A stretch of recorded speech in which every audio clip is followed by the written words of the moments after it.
Hi friends, நம்ம வந்து என்ன பார்க்க போகிறோம் அப்படின்னா, இப்போ டிஎன்பிசியிலேருந்து நமக்கு நியூவாக வந்து ஓஎம்ஆர் ஷீட் கொடுத்தாங்க. நமக்கு அப்டேட் பண்ணியிருந்தாங்க. அதில் வந்து என்னென்ன சேஞ்சஸ் இருக்குது, ஓல்டு ஓஎம்ஆருக்கும் நியூ ஓஎம்ஆருக்கும் என்ன சேஞ்சஸ் இருக்குதுன்னு சொல்லி அவங்க ஒரு ப்ரெஸ் ரிலீஸ் கொண்டு பண்ணியிருப்பாங்க. ஃப்ரெண்ட்ஸ் பாருங்கள். ஃபஸ்ட் என்ன சொல்லியிருக்காங்க அப்படின்னா, the commission has made a certain modification in the OMR sheet. சில சேஞ்சஸ் பண்ணியிருக்காங்க. The image of the OMR sheet OMR answer sheet has been hosted in commission website. அதாவது நீங்கள் வெப்சைட்டில் போய் இங்கே டவுன்லோட் பண்ணிக்கலாம் அப்படின்னு சொல்கிறாங்க. லிங்க் கொடுத்துருக்காங்க பாருங்கள். So OMR answer sheet sample அப்படின்னு சொல்கிறாங்க. அந்த ஹெட்டிங்கில் இருக்குன்றாங்க. So candidate are directed to view and familiarise themselves to the new OMR answer sheet sample available in an website அப்படி சொல்லியிருக்காங்க. ஸோ நம்ம டவுன்லோட் பண்ணிவிட்டு அதில் என்ன இன்ஸ்ட்ரக்ஷன்ஸ் இருக்கோ அதனால் ரீட் பண்ணிக்கிறோம் அப்படின்னு சொல்கிறாங்க ஃப்ரெண்ட்ஸ். ஸோ எதில் சேஞ்சஸ் இருக்குது அப்படின்னு பார்த்தீங்க அப்படின்னா வந்து நமக்கு பாருங்கள், to know the changes that we made regarding sharing of question booklet number. So நம்ம புக்லெட் நம்பர் ஷேர் பண்ணுவோம் பார்த்தீங்களா, அதில் சேஞ்சஸ் கொண்டு வந்திருக்காங்க அப்படின்னு சொல்லியிருக்காங்க. செகண்ட் ஒன் என்ன அப்படின்னா வந்து சிக்னேச்சர் ஆஃப் இன்விஜிலேட்டர். ஸோ வந்து நமக்கு வந்து வர ஸ்டாஃப்ஸ் வந்து சைன் பண்ணுவாங்க பார்த்தீங்களா, அதில் சேஞ்சஸ் இருக்குன்றாங்க. அது வந்து எங்கே அப்படின்னா பேஜ் 1லேருந்து பேஜ் 2க்கு வந்து ட்ரான்ஸ்ஃபர் ஆகிருக்கு அப்படின்னு சொல்லியிருக்காங்க ஃப்ரெண்ட்ஸ். ஸோ இந்த சேஞ்சஸ் மட்டுமா அப்படின்னா இல்லை ஃப்ரெண்ட்ஸ், இதோட சில சேஞ்சஸ் இருக்குது. அது என்னென்னு பார்க்கலாம். ஸோ பாருங்கள், நமக்கு நியூ ஓஎம்ஆர் ஷீட் இது தான் நமக்கு. ஸோ பாருங்கள் எங்கே சேஞ்சஸ் இருக்குது அப்படின்னு பார்த்தீங்க அப்படின்னா, இங்கே வந்து நமக்கு வந்து ஷேட் மாதிரி கொடுத்துருக்காங்க. அங்கே எந்த நமக்கு நேம் எதுவுமே இருக்காது ஃப்ரெண்ட்ஸ். நமக்கு வந்து பிளாங்காக தான் இருக்கும் ஓல்டு ஓஎம்ஆரில். ஸோ நான் பாட்டேன் அதே மாதிரி வந்து இங்கே வந்து இந்த மாதிரி கொடுத்துருக்காங்க. லாஸ்ட் டைம் வந்து வேர்ட்டிக்கலாக கொடுத்துருந்தாங்க, இப்போ ஹாரிசாண்டலாக கொடுத்துருக்காங்க, அவ்வளவுதான். செகண்ட் நீங்கள் பார்த்தீங்க அப்படின்னா தேர்வின் கையொப்பம், அதுக்கப்புறம் கண்காப்பின் கையொப்பம் பின்னர் இது வந்து அப்படியே தான் இருக்குது நமக்கு. தென் இந்த ஃபில் பண்ணுறது எல்லாமே இருக்குது, கரெக்டாக இருக்கும் ஃப்ரெண்ட்ஸ். ஸோ அடுத்த சேஞ்சஸ் என்ன பாருங்கள், இது examination often after examinations over அப்படின்னு சொல்லி நமக்கு லெஃப்ட் ஹேண்ட் கொடுத்துருக்காங்க பார்த்தீங்களா, இது வந்து சேஞ்ச் ஆகிருக்கு. போன தடவை நமக்கு லெஃப்ட் சைடு இருக்கும், இப்போ ஃபுல் காலமாக வந்து கொடுத்துருக்காங்க. ஸோ பாருங்கள் ஓல்டு ஓஎம்ஆர் பார்க்கலாம். ஸோ பாருங்கள் ஃப்ரெண்ட்ஸ், இங்கே பிளாங்காக இருக்குது. அதே மாதிரி நமக்கு இங்கே வேர்ட்டிக்கலாக கொடுத்துருக்காங்க. அண்ட் தென் அதே மாதிரி தான் இங்கே இருக்குது. கண்காணிப்பாளர் வந்து எக்ஸாம் முடிஞ்சதுக்கப்புறம் தேர்வரும் கொடுத்துருக்காங்க. ஸோ இங்கே பாருங்கள், தம் வந்து நம்ம எங்கே அங்கே பார்த்தோம் அப்படின்னா இங்கிட்டு பார்த்தோம். ஸோ ஆனால் பட் இங்கே தான் இருக்குது நமக்கு. இங்கே நமக்கு என்ன அப்படின்னா வந்து கண்காணிப்பாளரோட கையெழுத்து. ஸோ இதுதான் பின்னாடி போயிடுச்சு அப்படின்ற இன்ஸ்ட்ரக்ஷன் கொடுத்துருந்தாங்க.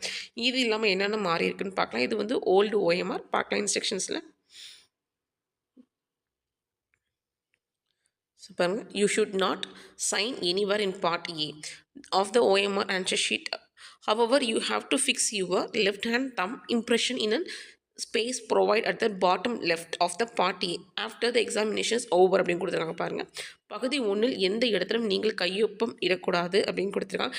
இருப்பினும் தேர்வு முடிந்த பின்னர் உங்களது இடது கை விரல் ரேகை பதிவினையின் கீழ் பக்கத்தில் உரிய இடத்தில் பதிக்கவும் அப்படின்னு கொடுத்துருக்காங்க. ஆக்சுவலாக வந்து நம்ம லெஃப்ட் இது வைக்கணும் அப்படின்னு சொல்லியிருக்காங்க. ஸோ பாருங்கள், இடது கை பெருவிரல் ரேகை வைத்தவுடன் தங்களது விரலில் உள்ள மையினை நன்கு துடைத்து விடவும்.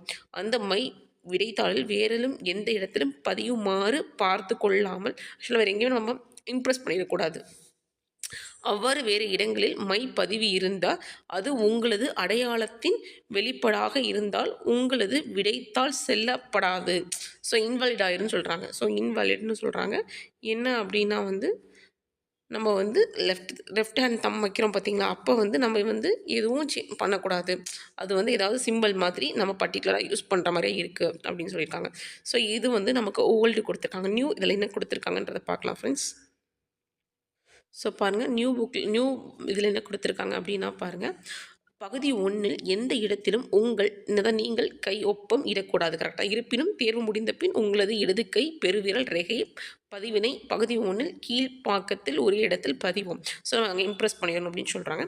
செகண்ட் பாருங்கள், 5th பாயிண்ட் என்ன சொல்லியிருக்காங்க பாருங்கள், தேர்வு முடிந்த பின் தேர்வர்கள் அவர்களின் இடது கை பெருவிரல் ரேகை பதிவினை விடைத்தாளில் அதற்கேன ஒரு இடத்தில் இட வேண்டும். அவ்வாறு இல்லையெனில் தேர்வர் பெற்ற மொத்த மதிப்பில் இருந்து 2 மதிப்பெண்கள் குறைக்கப்படும். சார் பாருங்கள், 2 மார்க்ஸ் தான் வந்து குறைப்பாங்கன்னு சொல்லியிருக்காங்க. லாஸ்ட் டைம் வந்து நம்ம சப்போஸ் கையெழுத்து வைக்கலை, அதாவது ரேகை வைக்கலை அப்படின்னா நமக்கு இன்வாலிட்னு சொன்னாங்க. ஸோ அந்த ஒரு சேஞ்சஸ் இங்கே இருக்குது ஃப்ரெண்ட்ஸ். இது வந்து நியூ இது. நெக்ஸ்ட்டு பாருங்கள் 7-8 என்ன சொல்லியிருக்காங்கன்னு சொல்லிட்டு 7 என்ன சொல்லியிருக்காங்க பாருங்கள். பிரிவு 2 வினா தொகுப்பு எண்ணை சரியாக எழுதி அதற்குரிய வட்டங்களை நிரப்ப வேண்டும். நீங்கள் எந்த வட்டங்களை நிரப்பியுள்ளீர்களோ அதுவே இறுதியாகும். வினா தொகுப்பு எண் தவறாக நிரப்பப்பட்டால் உங்களது விடைத்தாள் செல்லாதபடியாகும். ஸோ அகைன் என்ன சொல்லியிருக்காங்க அப்படின்னா, நம்ம கொஷின் புக்லெட் நம்பர் இருக்குது பார்த்தீங்களா, அதை நம்ம ஒழுங்காக ஃபீட் பண்ணலை அப்படின்னா நமக்கு இன்வேலிட் அப்படின்னு நம்ம சொல்லியிருக்காங்க, நமக்கு ஓல்டில். அதே மாதிரி 8th பாயிண்ட் என்ன சொல்லியிருக்காங்க பாருங்கள். ஒவ்வொரு கேள்விக்கும் விடை அளிக்கும் போது ஒரே ஒரு சரியான விடையை மட்டுமே நிரப்ப வேண்டும். ஒரு குறிப்பிட்ட கேள்விக்கு விடை தெரியவில்லை என்றால் என்பதை நிரப்ப வேண்டும். ஏதேனும் ஒரு கேள்விக்கான விடையை நிரப்பவில்லை என்றால் கூட உங்களது விடைத்தால் செல்லாகப்படாதுன்னு சொல்லியிருக்காங்க. ஸோ 2 இன்ஸ்ட்ரக்ஷன்ஸ் என்ன அப்படின்னா, ஓல்டில் நம்ம கண்டிப்பாக ஃபில் பண்ணி ஆகணும். ஆப்ஷன்ஸு தெரில அப்படின்னா ஃபில் பண்ணணும். செகண்ட் புக்லெட் நம்பர் நம்ம தப்பாக ஃபில் பண்ணோம் அப்படின்னாலும் நமக்கு இன்வாலிட் ஆயிரும்னு சொல்லியிருக்காங்க ஃப்ரெண்ட்ஸ். இப்போ இதில் என்ன சேஞ்சஸ் இருக்குன்னு பார்க்கலாம். ஸோ இங்கே பாருங்கள் 7 என்ன கொடுத்துருக்காங்க அப்படின்னு சொல்லிட்டு, பிரிவு 2 வினா தொகுப்பு எண்ணை சரியாக எழுதி அதற்குரிய வட்டங்கள் நிரப்ப வேண்டும். நீங்கள் எந்த வட்டங்களை நிரப்பிறோ அதுவே இறுதியாக சேம் தான். வினா தொகுப்பு எண் தவறாக நிரப்பப்பட்டிருந்தால், ஒன்றுக்கு மேற்பட்ட வட்டங்கள் நிரப்பப்பட்டிருந்தால், ஒன்று அல்லது அதற்கு மேற்பட்ட வட்டங்கள் காலியாக விடப்பட்டிருந்தால், முறை அச்சு நிரப்பப்பட்டிருந்தால், வினா தொகுப்பில் அச்சிடப்படாத வேறு எண்களை வினா தொகுப்பிற்கான வட்டங்கள் நிரப்பியிருந்தால் விடைத்தாள் செல்லாதப்படும். ஆக்சுவலாக அதுவும் இங்கே சொல்ல இன்வாலிட்னு சொல்லிட்டாங்க. வினா தொகுப்பு எண் எழுதுவதற்காக வழங்கப்பட்ட கட்டங்களில் வினா தொகுப்பு எண் எழுதப்படாமலோ அல்லது பகுத்தறிவு கொஞ்சம் மட்டும் எழுதியிருந்தாவோ பெற்ற மதிப்பெண்ணின் 5 மதிப்பெண்கள் குறைக்கப்படும். ஸோ பாருங்கள், அதில் 2 கொஸ்டின்ஸ் கொடுத்துருக்காங்க, 2 ஸ்டேட்மெண்ட்ஸ் கொடுத்துருக்காங்க. ஆக்சுவலாக இதில் என்ன சொல்லியிருக்காங்க அப்படின்னா, நீங்கள் வேறு நம்பர் எழுதினா தான் உங்களுக்கு இன்வாலிடு. நீங்கள் எழுதாமல் இருந்தாலோ இல்லை அப்படின்னா பாதி எழுதுன மாதிரி இருந்தாலும் உங்களுக்கு எவ்வளோ சொல்லியிருக்காங்க பாருங்கள், 5 மதிப்பெண் தான் உங்களுக்கு குறையும் அப்படின்ற மாதிரி சொல்லியிருக்காங்க ஃப்ரெண்ட்ஸ். அது 7th 8th பாருங்கள், ஒவ்வொரு கேள்விக்கும் விடை அளிக்கும் போது ஒரே ஒரு சரியான விடையினை மட்டுமே நிரப்ப வேண்டும். ஆப்வியஸ்லி ஒரு குறிப்பிட்ட கேள்விக்கு விடை தெரியவில்லை என்றால் என்பதை நிரப்ப வேண்டும். OMR வினாத்தாளில் அப்படின்னா எந்த ஒரு வினாவிற்கு அது தொடர்பான எந்த ஒரு வட்டமும் நிரப்பப்பட்டதால் தேர்வாக பெறப்பட்ட மொத்த மதிப்பெண்ணில் 2 மதிப்பெண்கள் குறையும்னு சொல்லியிருக்காங்க. So again 2 marks. Last time என்ன சொல்லியிருந்தாங்க அப்படின்னா, நீங்கள் ஃபில் பண்ணலை அப்படின்னா இன்வாலிட் ஆயிரும்னு சொன்னாங்க. ஆனால் பட் இப்போ அப்படி இல்லை, 2 மார்க்ஸ் தான் நமக்கு குறையும்னு சொல்லியிருக்காங்க. ஸோ நீங்கள் கொஷின் புக்லெட்டில் தப்பு பண்ணீங்க அப்படின்னா 5 மார்க் வரும், 5 மார்க் போகும். அதாவது அதே மாதிரி நீங்கள் கொஷின்ஸ் ஃபில் பண்ணுறதுல தப்பு பண்ணீங்க அப்படின்னா 2 மார்க்ஸ் போகும்.